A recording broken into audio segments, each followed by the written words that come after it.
Hi hello నమస్తే మన తెలుగు అంతర్జాల తరగతులకు స్వాగతం సుస్వాగతం. ఈరోజు నేను మీకు ఈ వీడియోలో ఉత్వసంధి గురించి వివరంగా చెప్పబోతున్నాను. వివరణలోకి వెళ్ళే ముందు ఇప్పటి వరకు మన తెలుగు అంతర్జాల తరగతులు అనే ఛానల్ని సబ్స్క్రైబ్ చేసుకోకపోతే తప్పనిసరిగా సబ్స్క్రైబ్ చేసుకోండి. ఎందుకంటే ముందు నేను మీకు అందించే వీడియోలన్నింటినీ కూడా చక్కగా చూడాలి అంటే తప్పనిసరిగా సబ్స్క్రైబ్ చేసుకోండి. ఉత్వసంధి సూత్రం: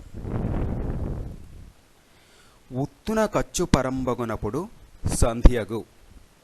అనగా ఉత్తునకు అచ్చు పరంబు అగునప్పుడు సంధియగు అని దీన్ని పూర్తిగా విడివిడిగా చెప్పుకోవాలి అంటే,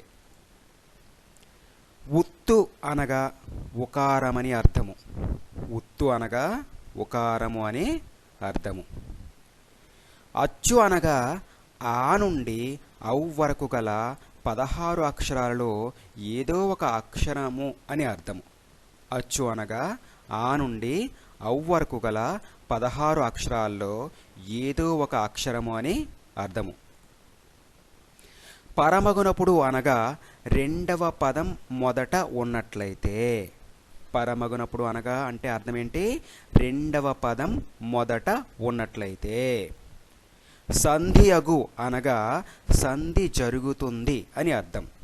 సంధియగు అనగా అంటే అర్థం ఏంటి? సంధి జరుగుతుంది అని అర్థం. అర్థమైంది కదా? ఏమన్నాడు ఈ సూత్రంలో?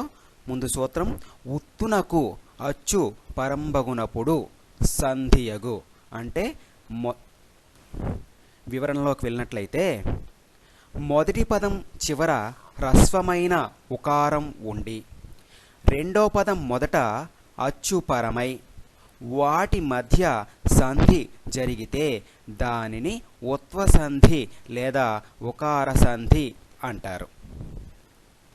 నిత్యం అంటే ఈ రెండు పదాల మధ్య సంధి తప్పనిసరిగా జరుగుతుందని అర్థం. మరొకసారి జాగ్రత్తగా వినండి.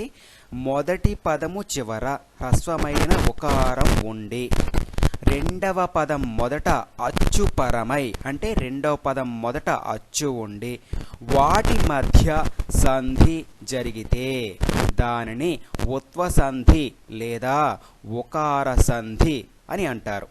అర్థమైంది కదా? ఇందులో నిత్యం అంటే తప్పనిసరిగా జరుగుతుంది అని, అంటే ఆ రెండు పదాల మధ్య సంధి అనేది తప్పనిసరిగా జరుగుతుంది అని అర్థం. అర్థమైంది కదా?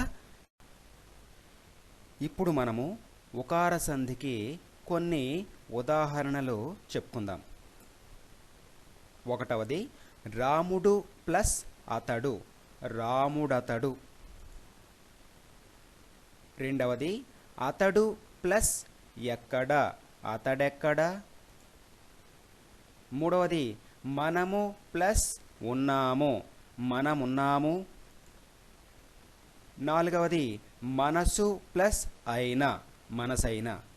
తెలిసింది కదా? ఇక్కడ చూడండి, రాముడులో చివర ఉకారం ఉంది, అతడులో ఆపరమైంది. అంటే మొదటి పదం చివర ఉకారం ఉంది, రెండవ పదం మొదట అచ్చుపరమైంది.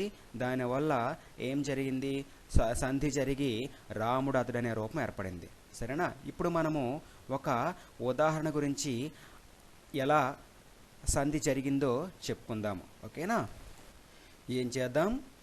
ఇప్పుడు మనం ఒక ఉదాహరణ వివరంగా చెప్పుకుందాం. సరేనా? అతడు ప్లస్ ఎక్కడ అనే రెండు పదాలను నేను మీకు తీసుకున్నాను.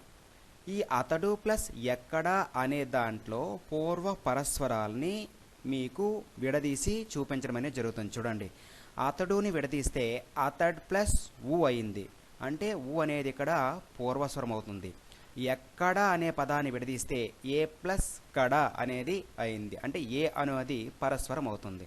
ఇక్కడ సంధి సూత్రమైనటువంటి పూర్వ పరస్వరంబులకు పరస్వరం ఏకాదేశంబగును అనే సూత్రం చేత మొదటి పదం చివర ఉన్నటువంటి ఉ మరియు రెండో పదం మొదట ఉన్నటువంటి ఏ యొక్క స్థానంలో ఏ ఒక్కటి మాత్రమే వచ్చి అతడ్ ప్లస్ ఏ ప్లస్ కడ అనేది మిగులుతుంది. సంధి జరిగిపోతుందని చెప్పాడు కదా. ఇప్పుడు తర్వాత తరువాత లైన్లోకి వచ్చేసినట్లయితే అతడే ప్లస్ కడ అనేది మిగిలి అతడెక్కడ అనే రూపం ఏర్పడుతుంది. అతడే ప్లస్ కడ అని మిగిలి అతడెక్కడ అనే రూపం ఏర్పడుతుంది. అర్థమైంది కదా. ఈ వీడియో మొత్తం పూర్తిగా చూశారు కదా. మరి ఈ వీడియో మొత్తం పూర్తిగా చూసిన తర్వాత నా ఈ వీడియోకి ఒక లైక్ చేసి కామెంట్ చేసి 10 మందికి షేర్ చేయండి. ఇంకా ఇప్పటివరకు కూడా ఎవరైనా సరే సబ్స్క్రైబ్ చేసుకోకపోతే మన తెలుగు అంతర్జాల తరగతులు అనే మన ఈ ఛానల్ని సబ్స్క్రైబ్ చేసుకొని సపోర్ట్ ఇవ్వండి. ఓకేనా. ధన్యవాదములు.